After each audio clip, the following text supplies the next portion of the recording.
اچھا میرے بھائیوں، ایک اور کرنٹ ایشو جو کل ہی پیش آیا، تمام مین ٹی وی چینلز کے اوپر آپ نے دیکھا کہ اس حوالے سے خبر بھی لگی،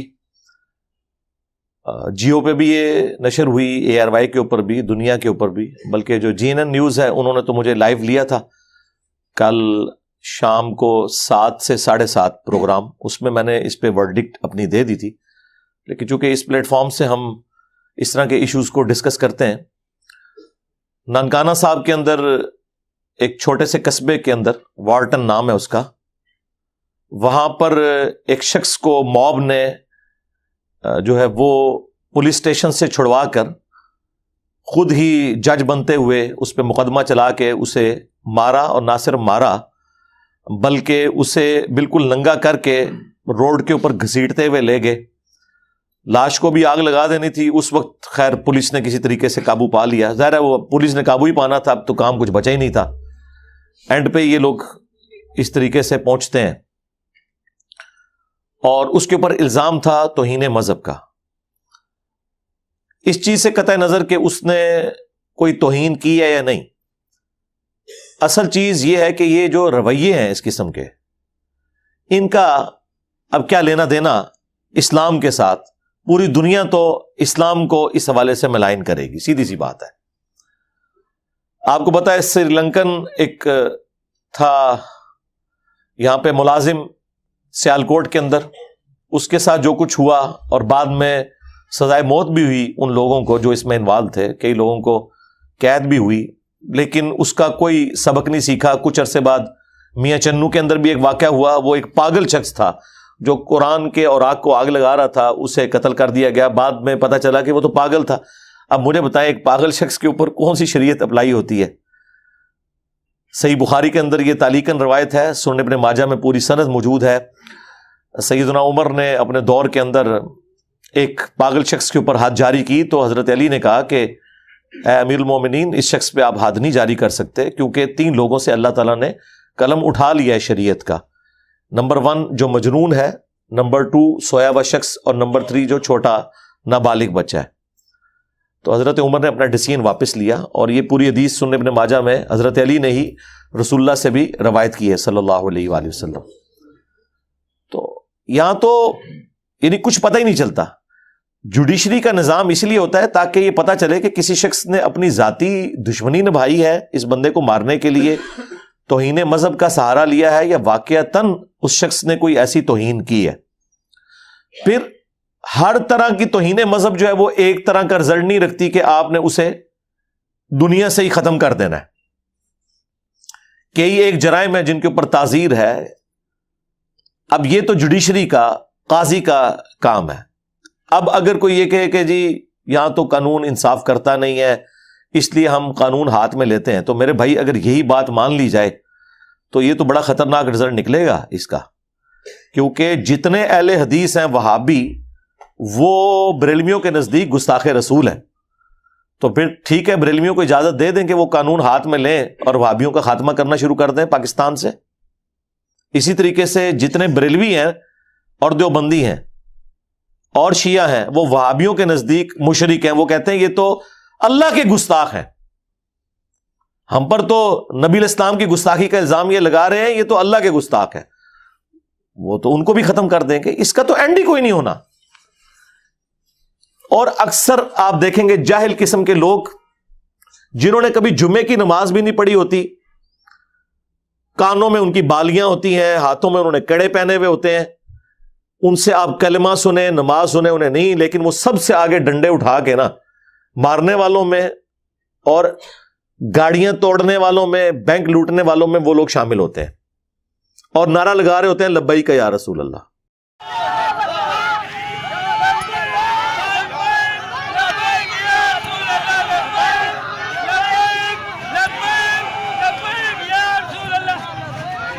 اب مجھے بتائیں رسول اللہ اگر دنیا میں موجود ہوں تو یہ ان کو یہی کہیں گے سحقن سحقن لمن غیر بعدی، ان پہ پھٹکار ہو جنہوں نے میرے بعد میرے دین کو بدل دیا۔ آج تک کسی عاشق رسول نے جو ہے وہ لبیک یا رسول اللہ کہہ کے اپنے موٹر بائک کو تو آگ نہیں لگائی ہے۔ لوگوں کی موٹر بائکس کو، لوگوں کی گاڑیوں کو، لوگوں کی املاک کو نقصان پہنچانا، یہ کون سا دین ہے؟ اور پھر ہم پوری دنیا کو بتاتے ہیں فخر یہ کہ جی اسلام جو ہے وہ امن کا مذہب ہے، امن کا دین ہے۔ غیر مسلم تو اللہ کا شکر ادا کرتے ہوں گے کہ ہم اس ریلیجن میں نہیں ہیں، ادروائز ہمارے ساتھ بھی یہ کچھ ہو رہا ہوتا۔ یہاں تو ایک فرقہ دوسرے کے ساتھ بھی کر دیتا ہے نا۔ اب یہ جو شخص تھا وارث نامی، اس کے بارے میں پولیس کے بھی مختلف بیانات آ رہے ہیں۔ بہرحال جو ہمیں ایک لب لباب پتہ چلا ہے وہ یہی ہے کہ اس پہ پہلے بھی کوئی توہین مذہب کا الزام تھا کہ اس نے قرآن پاک کے اوراق کو یوز کیا ہے کوئی جادو وغیرہ کرنے کے لیے، اور پھر یہ کچھ عرصہ جیل میں بھی کاٹ کے آیا، اس کے بعد پھر چھوٹ گیا۔ لیکن اب یہ نہیں پتا کہ وہ چھوٹا کس لیے، اس لیے چھوٹ گیا کہ وہ الزام ثابت نہیں ہوا، یا اس نے اپنی ڈیو سزا بھگت لی تھی، یہ کوئی تفصیلات نہیں پتا۔ اب بھی وہ کہہ رہے ہیں کہ اس نے قرآن پاک کے صفحات کے اندر وہ چھری داخل کی ہوئی تھی، اور اپنی کوئی وائف تھی اس کی جسے طلاق دی ہوئی تھی اس نے، یا کوئی ناراضگی تھی، اس سے صلح کی کوششیں کر رہا تھا، یا اس کے اوپر کوئی جادو کر رہا تھا، اور پھر وہ لوگوں نے دیکھ لیا۔ اب پتہ نہیں وہ گھر کے اندر کر رہا تھا یا گلی میں کر رہا تھا کہ لوگوں نے دیکھ لیا۔ اب کن لوگوں نے دیکھا وہ تو آپ کے سامنے ہیں، وہ نعرہ بازی اسی طریقے سے وہ کرتے نظر آ رہے ہیں، اور اس کی ہیٹ جو ہے وہ سب لوگ محسوس کر رہے ہیں، اور کسی کی جرت نہیں کہ آگے بول جائے کہ یار یہ کون سا اسلام ہے کہ آپ خود قانون کو ہاتھ میں لے رہے ہیں۔ ہم کب کہتے ہیں کہ کسی کو توہین مذہب کے اوپر سزا نہیں ہونی چاہیے؟ ہم کہتے ہیں سزا ہو لیکن اسٹیبلش تو ہو، اور اس کے بعد جو اس کے گناہ یا جرم کی انٹینسٹی ہے اس کے مطابق ہو۔ یہ نہیں ہے کہ ہر شخص کو آپ مجھے بتائیں قرآن پاک کی اگر توہین بقول آپ کے ہو گئی ہے، اس کے اوپر یہ نعرہ لگانا کہ گستاخ رسول کی ایک ہی سزا سرطن سے جدا۔ اب قرآن پاک کی اگر توہین ہو گئی ہے، اس کا معاملہ گستاخی رسول کے ساتھ کیسے ہو گیا؟ وہ کہے گے جی اس لیے کہ قرآن تو نبی علیہ السلام پہ نازل ہوا ہے۔ تو سرکار اگر یہی آپ نے کورالری بنانی ہے تو پھر تو ہم یہ کہیں گے کہ رسول اللہ کی پوری امت جو ہے وہ بھی تو نبی علیہ السلام کے ساتھ نسبت رکھتی ہے۔ اور جامعہ ترمذی میں اور سنن ابن ماجہ میں حدیث موجود ہے کہ کعبہ تیری حرمت ہے، لیکن ایک مؤمن کی حرمت اللہ کے نزدیک کعبے سے بھی بڑھ کے ہے، لہذا آپ جو مسلمانوں کا بھی دل دکھاتے ہیں، انہیں تکلیف دیتے ہیں، تو پھر اس کے اگینسٹ آپ کے ساتھ بھی یہی کچھ کر دیا جائے۔ اس طرح کرالیز نہیں بنتی، یہ آپ کا کام ہی نہیں ہے، جاہل اور جڈ لوگوں کا کام نہیں ہے، جوڈیشری کا کام ہے کہ وہ شواہد کی بنیاد کے اوپر فیصلہ کرے کہ یہ بندہ گستاخ ہے یا نہیں ہے، اور یہ چیز بھی ڈٹرمن کرے کہ اس کا ذہنی توازن درست بھی ہے کہ نہیں۔ پاکستان جیسے ملک میں مسلمان تو چھوڑ دیں، کوئی غیر مسلم بھی تصور نہیں کرتا کہ کوئی اس قسم کی گستاخانہ ایکٹیویٹی اعلانیہ پرفارم کرے گا، چھپ کے بھی بہت مشکل ہے، آج کل کوئی بات چھپی نہیں رہتی۔ تو یہ ڈاکٹرز کا بورڈ بیٹھے کہ اس کا ذہنی توازن کیسا ہے، اور اگر یہ ثابت ہو جائے وہ ٹھیک ہے، ہو سکتا ہے وقتی طور پہ کوئی پریشان تھا، کوئی ایکٹیویٹی پرفارم کی، مس گائیڈ ہو گیا، اس کے اوپر توبہ پیش کریں۔ میرا خیال ہے سب کے سب لوگ توبہ پہ آمادہ ہو جائیں گے جب انہیں آگے جیل نظر آ رہی ہوگی۔ کون تیار ہوگا جیل میں جانے کے لیے؟ لیکن وہ دیکھ لیں، وہ پاکستان میں اب 295A 295B C اس کے ساتھ کہیں انہوں نے کوئی شک نہیں جوڑی ہوئی اس حوالے سے کہ اگر کوئی شخص توبہ کر لے تو اس سے وہ سزا ختم کر دی جائے گی۔ میں نے کئی دفعہ ریکویسٹ کی ہے کہ اس قانون کو آپ تھوڑا اپڈیٹ کریں، اس میں توبہ کی شک ڈالیں۔ سورۃ الفرقان کی آیت نمبر 70 میں آئے اگر کوئی شخص شرک سے بھی توبہ کر لے، اللہ تعالیٰ اس کے گناہوں کو بھی نیکیوں سے بدل دے گا۔ اگر کسی سے انجانے میں کوئی ایسی ایکٹیویٹی پرفارم ہوتی ہے آپ اسے سمجھائیں، ورنہ آپ تو اس ملک کے اندر رہ رہے ہیں کہ جہاں کروڑوں لوگوں کا یہ عقیدہ ہے کہ آپ ان کے سامنے قرآن کی آیت پڑھیں نا، قل انما انا بشر مثلکم، اور اس کا ترجمہ کر کے بتا دیں کہ اے نبی تم فرما دو کہ انسان ہونے میں میں بھی تمہاری طرح ہوں، یعنی ایز اے اسپیشی، مرتبے کے طور پر نہیں، تو آپ کو گستاخ رسول سمجھیں گے، حالانکہ قرآن کی آیت ہے۔ آپ لاکھ چیخیں کہ ہم مرتبے کی بات نہیں کر رہے، ہم جنس کی بات کر رہے ہیں، اسپیشی کی بات کر رہے ہیں، اس لیے تو آئیڈیل ہے ہمارے لیے۔ سورہ بنی اسرائیل میں آئے گا اگر زمین پر فرشتے آباد ہوتے تو ہم فرشتوں میں سے پیغمبر بناتے، انسان آباد ہیں تو انسانوں میں سے پیغمبر آئیں گے۔ مرتبے کی بالکل بات نہیں ہو رہی، مرتبہ تو کوئی فرشتہ، کوئی جن، کوئی پیغمبر رسول اللہ کے مرتبے کو نہیں پہنچ سکتا صلی اللہ علیہ وآلہ وسلم، وہ ایک الگ سے چیز ہے۔ آپ علیہ السلام کو اللہ تعالیٰ نے ایکسٹرا آرڈنری کوالٹیز دی ہیں، بخاری مسلم دونوں میں حدیث ہے، نبی علیہ السلام اپنی پیٹھ کے پیچھے بھی دیکھ لیتے تھے. آپ نے فرمایا تمہارا خشوع خضوع مجھ پر پوشیدہ نہیں ہے, نماز کی حالت میں تمہیں پیچھے سے دیکھ رہا ہوتا ہوں جب امامت کروا رہا ہوتا ہوں. حالانکہ آپ کی یہاں پیچھے آنکھ نہیں تھی, ان 2 آنکھوں سے بھی ہم تو بس اس سے آگے 180 ڈگری تک بھی مشکل سے دیکھتے ہیں. نبی اسلام کو 360 ڈگری کا ویژن نظر آتا تھا. یہ آپ کا معجزہ تھا. بخاری مسلم میں آیا نماز کسوف پڑھاتے ہوئے, سورج گرہن کی نماز, نبی علیہ السلام کچھ قدم چل کے آگے گئے, پھر آپ نے یوں ہاتھ بلند کیا, پھر واپس کیا. صحابہ نے کہا کہ ہم نے آپ کو آج نماز میں وہ عمل کرتے ہوئے دیکھا ہے جو آج سے پہلے نہیں دیکھا تھا. تو آپ نے فرمایا کہ میں نے جب نماز شروع کی تو مجھے اللہ تعالیٰ نے جنت دکھا دی, اور اس میں بھی انگوروں کا ایک گوشہ میں نے دیکھا.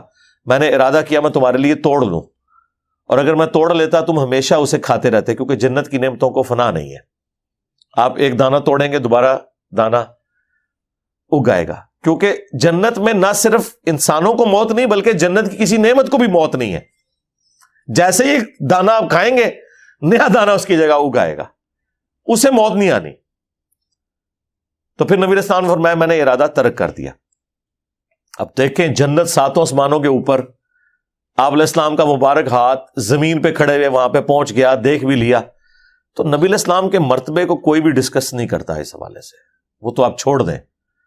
بخاری مسلم میں حدیث موجود ہے, صلح حدیبیہ کے موقع پر جابر بن عبداللہ کہتے ہیں کہ نبی علیہ السلام کو ایک پانی کا پیالہ پیش کیا گیا. پورے لشکر میں ایک ہی پانی کا پیالہ تھا. ظاہر ہے کہ وہ ریگستانی سفر کے اندر آپ کو پتا پانی ایک ایشو تھا. تو آپ علیہ السلام نے اپنا مبارک ہاتھ اس میں رکھا تو آپ کی مبارک انگلیوں سے پانی کے چشمے جاری ہوئے. اور یہ معجزہ حضرت موسیٰ علیہ السلام کے معجزے سے بڑا ہے. وہ تو پتھر پہ آسا مار کے چشمہ جاری ہوتا تھا نا, یہ گوشت میں سے پانی نکل رہا ہے. صحابہ کرام کہتے ہیں کہ ہم لوگ اس وقت 1500 تھے, 1,00,000 بھی ہوتے نا تو وہ پانی زیادہ تھا. 1500 نے پانی پیا, جانوروں کو بلایا, مشکیزیں بھی بھر لیے, تب بھی وہ ایک پیالے کا پانی ختم نہیں ہوا. ابھی بھی اسی طریقے سے مسلسل پانی کے چشمے جاری تھے. تو نبی علیہ السلام کا یہ معجزے والا معاملہ, لہذا آپ کو جب ہم ڈسکس کرتے ہیں وہ اسپیشی کے طور پر ڈسکس کرتے ہیں. دیکھیں بخاری مسلم میں حدیث ہے کہ نبی علیہ السلام وصال کے روزے رکھتے تھے, یعنی بغیر افطار کیے اگلا روزہ رکھ لینا. صحابہ نے رکھا تو ان کی تو حالت غیر ہو گئی. نبی علیہ السلام جلال میں آپ نے فرمایا ایکم مثلی, تم میں سے کون ہے جو میری مثل ہو سکے. اب صحابہ کو پتا تھا کل انما انا بشر مثلکم, لیکن انہیں پتا تھا یہ اس حوالے سے آیت نہیں ہے. آپ نے فرمایا کہ میں تو رات کے وقت اپنے رب کے ہاں ہوتا ہوں, وہ مجھے کھلاتا بھی ہے پلاتا بھی ہے. میرا سٹیٹس تو بالکل ڈیفرنٹ ہے. رسول اللہ کو اللہ تعالیٰ نے وہ کوالٹیز دی ہیں جن کا کوئی لینا دینا نہیں باقی مخلوقات کے ساتھ. لیکن بہرحال آپ انسان ہیں اسپیشی کے طور پر. لیکن یہ ساری باتیں منوانے کے لیے آپ کو ایڑی چوٹی کا زور لگانا پڑتا ہے, آپ پہ گستاخی کا فتویٰ لگ جائے گا. اسی لیے دیکھیں کہ لوگ اس پہ بات کرتے ہوئے ڈرتے نہیں ہیں. یہ GNN نیوز نے تو بڑی جرت دکھائی ہے کہ انہوں نے یعنی وہ رابطہ کیا. میں نے ان کو پہلے بتایا کہ آپ اس کا وزن اٹھا لیں گے, کوئی اور عالم تو تیار نہیں ہوگا یہ بات کرنے کے لیے, میں تو تیار ہو جاؤں گا, لیکن آپ اس کا وزن بھی اٹھائیں, کوئی کٹنگ نہ ہو. تو شکر ہے کہ انہوں نے لائیو چلایا پروگرام, اس میں کوئی کٹنگ بھی نہیں کی. بعد میں جو یوٹیوب پہ بھی اپلوڈ کیا وہ ہم نے اپنے آفیشیل پیج سے شیئر بھی اسے کروایا. وہ آپ کلیئر کٹ میں نے جو اس حوالے سے نیریٹو ہے, پہلے دن سے ہم چیخ رہے ہیں. یہ تو FATF کی بابرکت تلوار تو بعد میں آئی ہے, تو تب انہیں نان اسٹیٹ ایکٹر کے حوالے سے شر کلیئر ہوا ہے. ادروائز میری آپ 2012-13 کی ویڈیوز یوٹیوب کے اوپر اپلوڈڈ ہے. میں اس وقت بھی چیخ رہا تھا یہ تمہارے گاٹے فٹ ہوں گے, یہ جو تم لوگ پال رہے ہو نا تمہارے گاٹے بھی فٹ ہوں گے, ہمارے گاٹے تو فٹ ہوئے میں. جب اس وقت تھے تو بم دھماکوں کے ذریعے اپنی ایکٹیویٹیز کے ذریعے ہمیں نقصان پہنچاتے تھے. اب جب سے تم نے بے روزگار کیا ہے نا انہیں, ان کے چندے روک کے, تو اب یہ ہماری جیبیں کاٹتے ہیں. یہ آپ کو جتنے جیب کترے نظر آ رہے ہیں نا, ان میں میجارٹی یہی لوگ ہیں جو اب بے روزگار ہوئے میں, ٹھیک ہے, یا کسی مسجد کا چندہ جا کے لوٹ لیں گے. میں تو جہادی تنظیموں کے لوگوں کو جانتا ہوں کہ جنہوں نے وقتی طور پہ اپنے نام پہ کوئی چیزیں کی بھی تھی نا, جیسے ہی یہ جہادی تنظیموں کے اوپر پابندی لگی وہ اپنے استعمال میں لے آئے ان چیزوں کو. کسی کے پاس پلاٹ تھا نا مسجد کا, وہ بیچ کے کھا گیا. ہاں جی, تو آپ کو پتا چل گیا کہ یہ کون سی اسلام کی خدمت ہو رہی تھی. اور اندازہ کریں آج تک چندہ بکس لے کے پھر رہے ہیں. ان سے پوچھیں یہ چندہ کہاں لے کے جا رہے ہو, وہ خود کھاتے ہیں. وہ کہتے ہیں ہم بے روزگار ہوئے ہیں, ہماری تنخواہ نہیں دینی. بھائی تنخواہ تو آپ کو دی تھی ایک کام کی, ہم تو اس کام کے ساتھ بھی ایگری نہیں کرتے تھے، وہ الگ سے میرا اس پہ کئی ایک ویڈیوز ریکارڈڈ ہے، بل وہ کام بھی چھوڑ دیے، تو اب کس چیز کی تنخواہ یار، بغیر کام کیے تنخواہ، اندازہ کریں۔ تو یہ مصیبت ہمارے اوپر نازل ہوئی ہے، اور یہ اس عفریت اور جن سے چھٹکارا مستقبل قریب میں تو مجھے نظر نہیں آتا۔ ہم نے ضرب عصب، رد الفساد اور یہ سارے کام کیے، اس کے باوجود کچھ عرصے میں اب دوبارہ سے یہ جن بوتل سے باہر آ گیا۔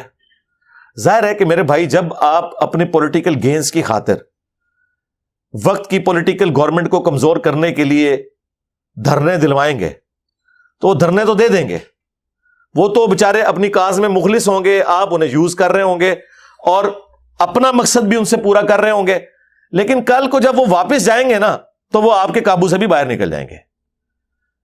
یہی وجہ ہے کہ اس سے اگلی جب حکومت آئی اس کے اوپر بھی وہ دھرنے نازل ہو گئے۔ کیوں ہوئے؟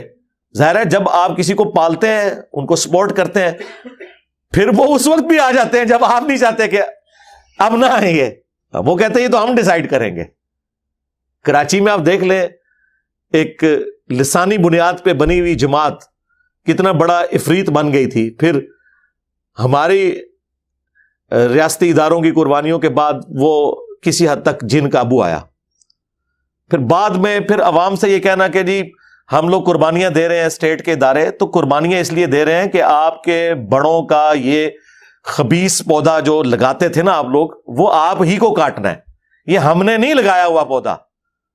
جی ہاں، ضیاء الحق ڈکٹیٹر کے دور کے اندر سعودیہ اور ایران کی پراکسی وار ہمارے ملک میں جو آئی ہے، جس کی ہیٹ آج تک ہم محسوس کر رہے ہیں، ہمارے ٹوائلٹس کے اندر ایک دوسرے کو کافر کہنے کے نعرے لکھے گئے، تو یہ آپ کے بڑوں نے کیا تھا۔ اس کے بعد وہ آپ کا ہی بڑا تھا جس نے امریکہ کی جنگ کو یہاں پہ جو ہے وہ نازل کر دیا، پرویز مشرف۔ ڈسیزن تو اس کا تھا نا۔ ہاں، تکلیف ساری پاکستانی قوم کو کاٹنی پڑی، اور آج ہماری اکانومی کہاں پہ گری ہے، آج ہر مسلمان دوسرے مسلمان سے ڈرتا ہے ادھر۔ تو وہ سارے کے سارے پودے آپ کے بڑوں کے لگائے ہوئے ہیں، لہذا اب صرف ایک اناؤنسمنٹ کرنے سے کہ جی ہم اے پولیٹیکل ہو گئے ہیں، یا ایک پریس کانفرنس کر لینے سے، یا آئے دن اپنے جو من پسند قسم کے صحافی ہیں ان سے مختلف انٹرویوز دلوانے سے اگر کوئی یہ سمجھتا ہے نا کہ یہ معاملات سیٹل ہو جائیں گے، نہیں، یہ گراس روٹ لیول کے اوپر چینج چاہیے۔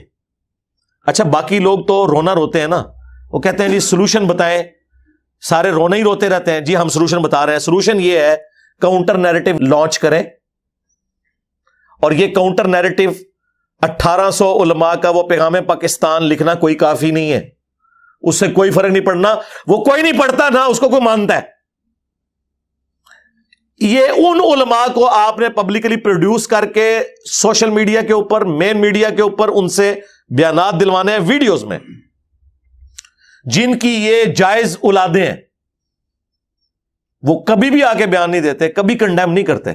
ان کے پاس ایک وہ شریف آدمی طارق جمیل رہ گیا، ایک وہ دوسرا شریف آدمی مفتی منیب الرحمان، تیسرا مفتی تقی عثمانی، اور ایک امین شہیدی۔ یہ کوئی 4-5 شرفاء انہوں نے ہر موقع پہ رکھے ہوئے ہیں، یہ آ کے بیان دیتے ہیں۔ سرکار ان کے بیانات کو کون مانتا ہے؟ وہ تو ان کو اپنا بڑا ماننے کے لیے بھی تیار نہیں ہے۔ بھائی جنہوں نے یہ تنظیمیں بنائی ہیں، جو ان کے سربراہ ہیں، ان کو لانچ کریں، وہ آ کے سامنے بیان دیں۔ جب تک وہ نہیں یہ کہیں گے تو یہ ایک ٹکٹ میں 2 مزے کرتے رہیں گے۔ یقین کریں کہ اوپر سے یہ لوگ باتیں کرتے ہیں، اندر خانے یہ لوگ جا کے مبارک باتیں دیتے ہیں۔ یہ سیالکوٹ انسیڈنٹ جو ہوا تھا نا، وہ جو سینکڑوں لوگ پکڑے ہوئے تھے نا، تو وہ تھانے کے اندر روزانہ انہوں نے محفل میلاد سجائی ہوتی تھی۔ وہاں کے وکیل مجھے بتا رہے تھے کہ وہ یار تھانے والے بھی پریشان ہیں کہ ہم کن لوگوں کو یار پکڑ کے لے آئے ہیں کہ ہم نہ گناہ گار ہو رہے ہوں، پورا دن تلاوت اور نعتوں کی آواز آتی رہتی ہے۔ یہ حالت ہے۔ جس طرح میں کہتا ہوں کہ یہاں پہ داڑھی اور پگڑی کے پیچھے BMW اور پرائڈو چھپ جاتی ہے، لوگ کہتے ہیں کہ جناب دیکھیں یہ کتنے سادہ سے ہیں، ماشاءاللہ ان کی وہ داڑھی دیکھیں، کپڑے بھی سادہ سے پہنے میں، وہ گاڑی نہیں نظر آتی اتنی مہنگی، وہ پیچھے چھپ جاتی ہے سادگی کے پیچھے۔ اور یہ لوگ اس طریقے سے ایکٹیویٹیز پرفارم کر کے وہ ان کو مبارکبادیں دینے بھی جاتے ہیں لوگ, ان کے گھروں کو بھی جا کے گھر والوں کو بھی تسلیاں دیتے ہیں, جی خیر ہے. تو ظاہر ہے پھر اس قسم کے واقعات تو ہوتے رہیں گے, لوگ قانون ہاتھ میں لیں گے. جو پسا ہوا طبقہ ہے, جو دنیا میں بھی ناکام ہے, تو وہ کہتا ہے چلو مرنے سے پہلے کسی کو جنت میں پہنچا کے میں تو اپنی جنت پکی کروں نا. زندگی کوئی نیکی کا کام نہیں کیتا. یقین کریں ہماری لائف سٹوری میں ایک بھائی پنڈی سے آئے, وہ کہتے ہیں کہ مجھے میرے والد صاحب اپنے پیر صاحب کے پاس لے گئے جن کا میں بھی مرید تھا. تو میں نے بڑے احترام کے دائرے میں ان سے کہا کہ یہ جو ہم نماز پڑھتے ہیں یہ کہاں لکھی ہوئی ہے, کیونکہ میں نے تو بخاری مسلم میں جو نماز کا طریقہ پڑھا ہے وہ تو رکوع میں جاتے وقت اور رکوع سے اٹھتے وقت رفع الیدین کے ساتھ ہے, جبکہ ہمارے علماء نے تو ہمیں یہ سکھایا ہے کہ بغلوں میں بت رکھ کے آتے تھے. اندازہ کریں اس کمیونٹی میں جہاں سیدنا علی, سیدنا حمزہ, سیدنا عمر جیسے اللہ کے شعر موجود ہیں, جی منافقین بت رکھ کے آتے تھے. کہانی دیکھو کتنی بڑی کڑی ہے انہوں نے. تو یہ کہاں پہ لکھا ہوا ہے؟ اور کہتے ہیں کہ میں نے بڑے احترام سے دھیمی آواز میں بات کی. اور سرکار یہ تو ہمیں ویسے مشورے دیتے ہیں نا کہ جی آپ دھیمی آواز میں بات کریں, دھیمی یا اونچی آواز سے آپ بات کریں, جب آپ ان کی دم پہ پاؤں رکھیں گے تو ان کی چیخیں آسمانوں کو جاتی ہیں, یہ نیچرل ہے. تسی کر کے دیکھ لو, اسی تے کر کے دنیا چینج لے آ کے دس دیتی ہے, تسی ذرا دھیمی آواز نہ لے کے آؤ. مڑ مڑ کرنے دنیا چینج نہیں آئی, چینج آئی ساڈی وجہ نہ. میرے نبی سا ہے ہی کوئی نہیں, تیرے بابے تھے شے ہی کوئی نہیں. دیکھو نا یہ تو چینج اسی سے آئی ہے. لوگ سیریس لیتے ہیں کوئی گل کر رہا ہے. تو وہ کہتے ہیں میں نے بڑے احترام سے بات کی تو 3-4 مرید کھڑے ہو گئے, انہوں نے کہا اسی عورتیں کوئی نیکی دا کام نہیں کیتا پر تنو مار کے اسی جنت ٹوٹ جانا ہے. سامنے کہہ رہے ہیں کہ ہم نے عورتوں کوئی نیکی کا کام نہیں کیا لیکن تجھے مار کے. وہ کہتے ہیں یار میں حیران ہو گیا کہ میں نے نہ ان کے ساتھ کوئی بدتمیزی کی, میں نے تو کوشچن کی ہے. تو لیکن سرکار کوشچن ہی تو ان کے لیے گالی ہے, ان کی موت ہے. ہم نے تو آج تک نہیں کیا کہ یہ آپ نے پرچی لکھ کے کیوں بھیجی ہے. میں نے آج تک ہزاروں پرچیاں پڑھی ہیں, میں نے کبھی یہ نہیں کہا کہ یہ کس فرقے والے نے سوال لکھا, کیوں لکھا, کیوں بھائی ہم جواب دینے کے لیے بیٹھے ہوئے ہیں. ہاں یہ ہو سکتا ہے کہ سوال سمجھ نہ آئے تو میں پوچھ لوں کہ بھئی یہ کیا لکھا ہے آپ نے, لیکن ان سے آپ سوال کریں تو آپ اندازہ کریں. تو اس گھٹن کے ماحول کے اندر کوئی عالم دین تیار نہیں ہوتا بات کرنے کے لیے. کوئی مذہبی پیشوا جو واقعی انہیں لیڈ کر رہا ہے وہ تیار نہیں ہوتا, کیونکہ اسے خطرہ ہے کہ مجھے بھی یہ شہید کر کے جنت کما لیں گے. دیکھ لیں. تو یہ میں بیسیکلی سمجھتا ہوں اسٹیٹ کا فیلئر ہے. اسٹیٹ سے مراد وہ تمام ریاستی ادارے جن کی غلط پالیسیز کی ہیٹ پوری یہ قوم 22 کروڑ 23 کروڑ کی بھگت رہی ہے, اور پتہ نہیں کتنا عرصہ ہم نے اور بھگتنا ہے.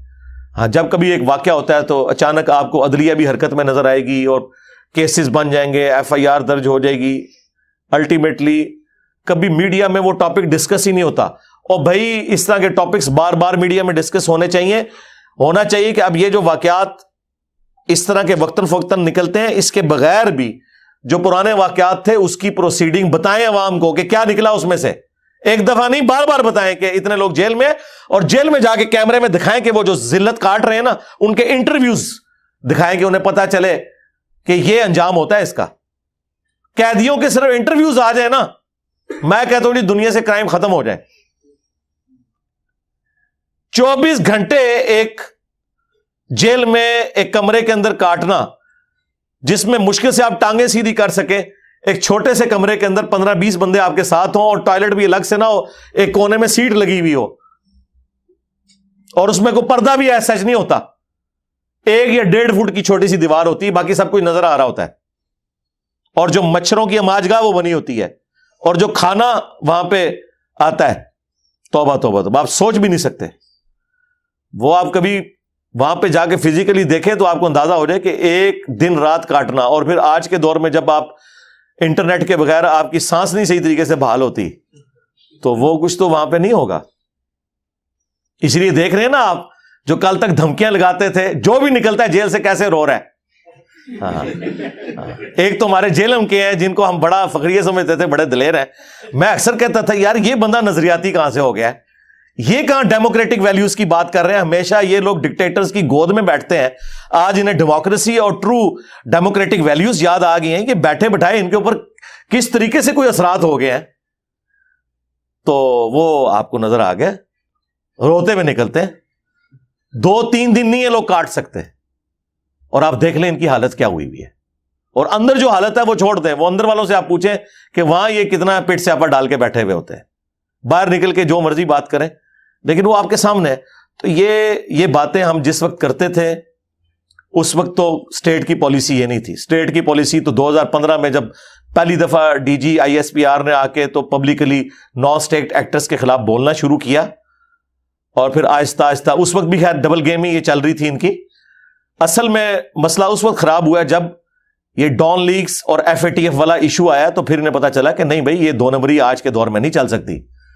تو پھر یہ اب بالکل جنہوں کا نا ٹڈو, اب یہ سمجھتے ہیں کہ ایسا نہیں ہونا چاہیے, لیکن the damage has been done.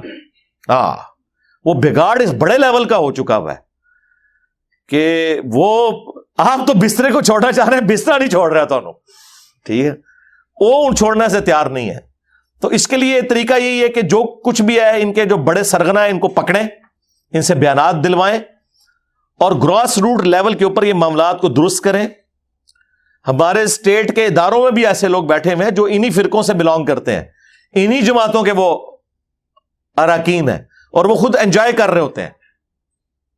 اب ان کی بیوقوفی کا حال دیکھیں کہ ایک بندہ تم نے پکڑا ہے اور اسی جگہ پہ اس کو تم بند کر رہے ہو, اور تمہیں پتا ہے کہ مساجد سے اعلان ہو رہے ہیں, تو ظاہر ہے کہ موب تو گھس جائے گا ادھر. اور دیکھیں وہ کس طرح, وہ قلعے جتنی اونچی وہ دیوار ہے اس تھانے کی, جس کے اوپر سیڑھی لگا کے چلے ہیں, جس طرح انہوں نے پتہ نہیں کوئی گوالیار کا قلعہ فتح کر لیا ہے.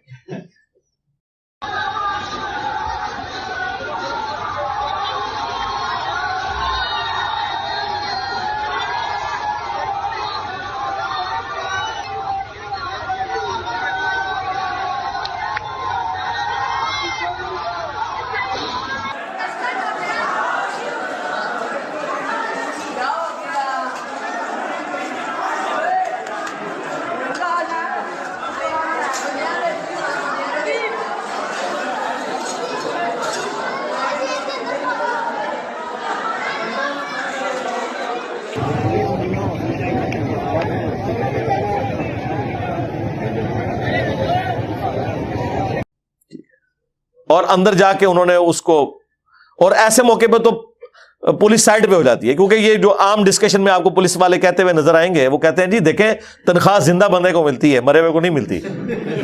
ہاں تو چپ کر کے سائڈ پہ ہو جاؤ.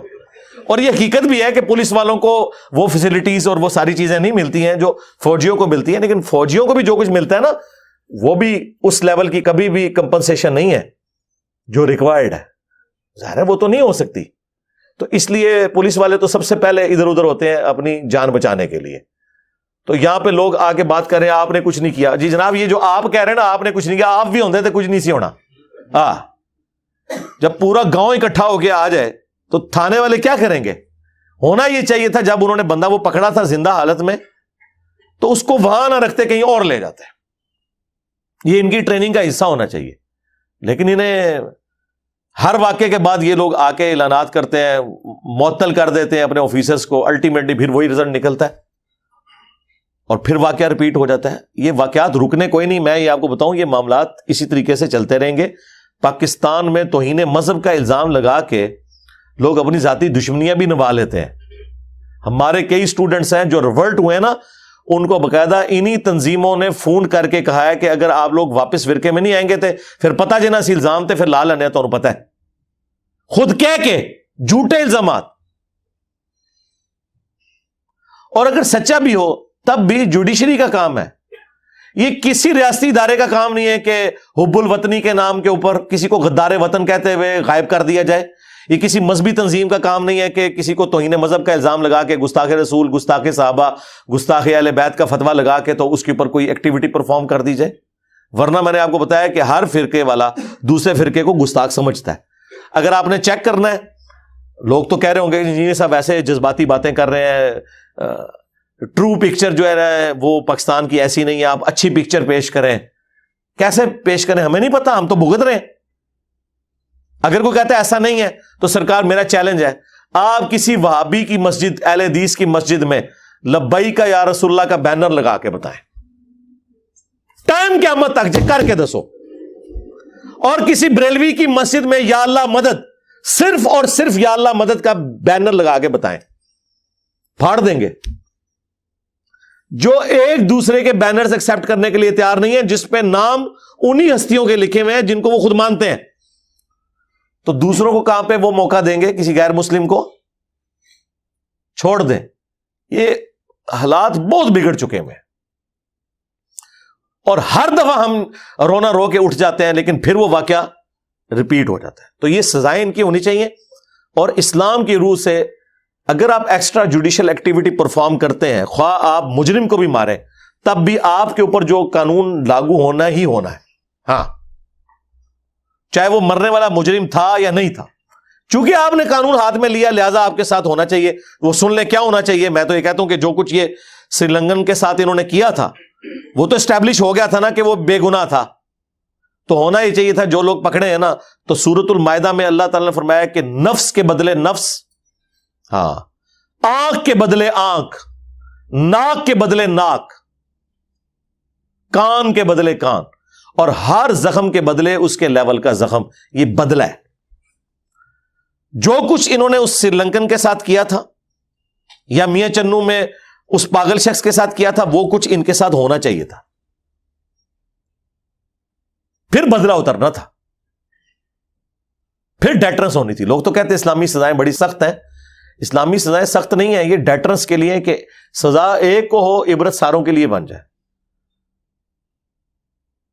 آپ دیکھیں یہ طالبان نے کچھ عرصہ پہلے کچھ لوگوں کو لٹکایا ہے اور ان کی لاشوں کو انہوں نے پھر پورے شہر میں گھمایا ہے ایسے لٹکی ہوئی حالت میں. تو اس کے بعد کوئی اس قسم کی ایکٹیویٹی غلط کسی مرد یا عورت کے ساتھ کوئی سیکچوئل ایکٹیویٹی پرفارم کرنے کی سوچے گا؟ یہ لوگ اسی لیے ہر طرح کی ایکٹیویٹی پرفارم کرتے ہیں کہ انہیں پتا ہے کہ ہم اس سسٹم سے چھوٹ جائیں گے، اور نہ بھی چھوٹے ہم مجاہد ملت بن جائیں گے اور آنے والی نسلیں ہماری تر جائیں گی، ہمارا مزار بھی بن جائے گا اور لوگ اس پہ آ کے نذرانے بھی پیش کریں گے. اور پھر کتنے لوگ ہیں جو اپنی حرام کی کمائی کو حلال کرنے کے لیے اس طرح کے لوگوں کی فیملیز کو سپورٹ کرتے ہیں. کوئی مکان لے کے دے دیتا ہے، کوئی مہینے کا خرچہ لگا دیتا ہے.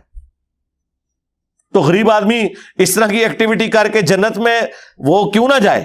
وہ تو چاہتا ہے چلو میں جنت میں اور پیچھے والوں کی بھی جنت بنا جاؤں گا. تو ایک نیچرل ہے ایک معاملہ. کوئی مذہبی پیشوا آپ کو اس طرح کا جو ان تنظیموں کو لیڈ کر رہا ہے وہ کبھی بھی فرنٹ سے لیڈ کرتا ہوا نظر نہیں آئے گا. وہ بیچارے جو پہلے بھی ہماری طرح بولتے تھے، ان کے بولنا نہ بولنا برابر ہے. وہ خود وکٹم ہے اس پورے سسٹم کے.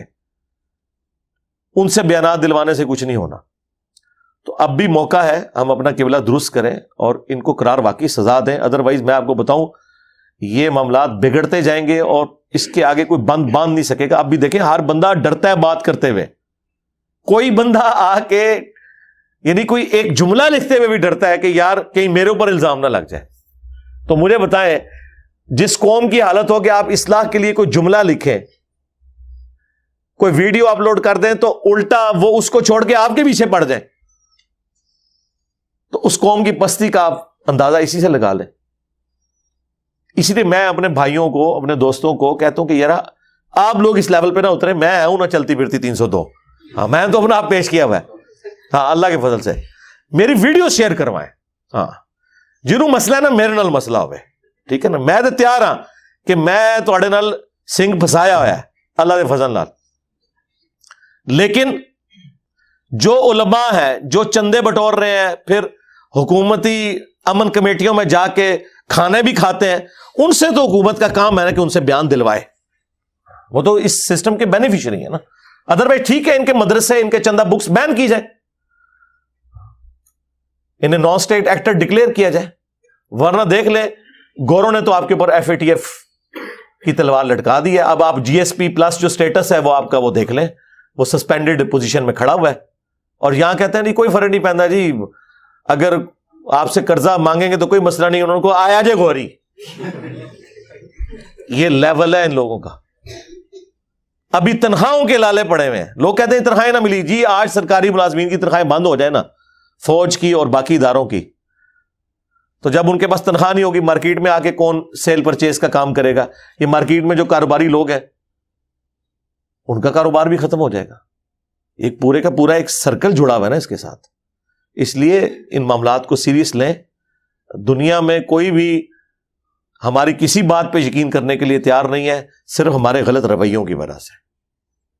یہ اپنی اصلاح کرنی ہے، اور یہ میں پیغام ان تمام اپنے بڑوں کو دیتا ہوں کہ جنہیں بڑا بننے کا شوق ہے لیکن انہیں پتہ نہیں ہے کہ اس کی اکاؤنٹیبلٹی ہونی ہے. بخاری مسلم دونوں میں حدیث ہے، تم میں سے ہر شخص نگہبان ہے اور اس سے اس کی رعیت کے بارے میں پوچھا جائے گا. اور پھر نبی اسلام نے ایلبریٹ کیا اسی حدیث میں، ایک حاکم سے رعایا کے بارے میں پوچھا جائے گا، ایک مرد سے اس کے بیوی بچوں کے بارے میں پوچھا جائے گا، ایک بیوی سے اس کے مرد کی اولاد اور مال کے بارے میں پوچھا جائے گا. اور بخاری مسلم میں یہاں تک حدیث ہے کہ اگر کوئی شخص کہیں کا حکمران ہے اور وہاں پہ وہ انصاف نہیں کرتا تو جنت کی خوشبو بھی نہیں پائے گا. استغفر اللہ. یہاں پہ لوگوں کو بڑا شوق ہے وزیر اعظم بننے کا، ہاں جی، آرمی چیف بننے کا، چیف جسٹس بننے کا، لیکن پتہ نہیں کہ اس کے ساتھ چیزیں کیا جڑی ہوئی ہیں. جو جتنی بڑی پوسٹ پہ پہنچ گیا اس کی آخرت اتنی بڑی سٹیک پہ لگ گئی. ہاں اگر انصاف کرے تو وہ بخاری مسلم میں حدیث ہے، نبی الاسلام نے فرمایا کہ 7 لوگوں کو اللہ کے عرش کا سایہ نصیب ہوگا جس دن کوئی اور سایہ نہیں ہوگا قیامت کے دن. ان میں سے پہلا شخص عادل حکمران ہے. لیکن یہ بڑا مشکل کام ہے. ہمارے حکمرانوں کی حالت آپ کے سامنے ہے. آج بھی ہماری خبروں میں پولیٹیکل لیڈرز ایک دوسرے کے بارے میں بیان دے رہے ہوتے ہیں، ملک کی کسی کو کوئی فکر نہیں لگی ہوئی ہے، اپنا اپنا ایجنڈا سب نے سیٹ کیا ہوا ہے.